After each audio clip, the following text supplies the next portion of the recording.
എന്റെ ഉമ്മത്താണ് ഏറ്റവും സമൂഹത്തിൽ ഏറ്റവും ഉത്തമമായ ഉമ്മത്ത്, പിന്നീട് അതിനുശേഷം വന്നവർ അഥവാ ആദ്യ തലമുറ. ചില ആളുകൾ മുൻഗാമികൾ എന്ന് പറഞ്ഞാല് നമ്മുടെ തൊട്ട് മുമ്പുള്ള തലമുറയാണെന്ന് വിചാരിക്കും. അതല്ല, മറിച്ച് പ്രവാചകന്റെ കാലം, താബിയങ്ങളുടെ കാലം, തബഉ താബിയങ്ങളുടെ കാലം, ആ കാലഘട്ടത്തിലുള്ളവർ എങ്ങനെ ഖുർആനും സുന്നത്തും വിശദീകരിച്ചോ അങ്ങനെ നമ്മൾ വിശദീകരിക്കണം. ഇതിന് ഖുർആനിലെ തെളിവുണ്ട്.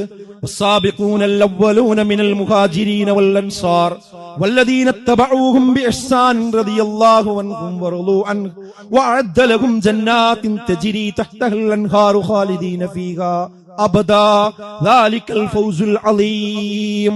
ആ മുൻകടന്നു വന്ന ആദ്യ കാലഘട്ടത്തിൽ മുൻകടന്നു വന്ന ആളുകൾ മുഹാജിറുകളിൽ നിന്നും അൻസാറികളിൽ നിന്നും പിന്നീട് അവരെ ആ നന്മയിൽ തുടർന്നു വന്നവർ, അവരാണ് ആ ഉത്തമ തലമുറ എന്ന് പറയുന്നത്.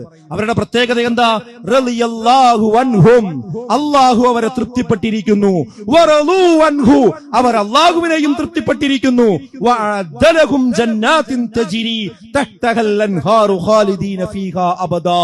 ആ താഴ്വാരത്തു കൂടി നദികൾ ഒഴുകുന്ന ആ ശാശ്വതമായ സ്വർഗം അവർക്ക് ഒരുക്കി വെക്കുകയും ചെയ്തിരിക്കുന്നു എന്നാണ്. അപ്പൊ സ്വർഗം കൊണ്ട് സന്തോഷ വാർത്ത അറിയിച്ച, അള്ളാഹു തൃപ്തിപ്പെട്ട, അള്ളാഹുവിന് അങ്ങോട്ട് തൃപ്തിപ്പെട്ട ആ വിഭാഗമാണ് മുഹാജിറുകളും അൻസാറുകളും, അവരെ തുടർന്നു വന്ന ആ നന്മയിൽ തുടർന്നു വന്ന ആ ഉമ്മത്തും. ഇവരെ കുറിച്ച് ഖുർആനാണ് ഈ പറയുന്ന സൂറത്ത് തൗബയിലെ 100-ാമത്തെ ആയത്താണ്. ഇവരുടെ വഴിയിൽ ഖുർആൻ വ്യാഖ്യാനിക്കുന്നവരെ വിളിക്കുന്ന പേരാണെന്ത്?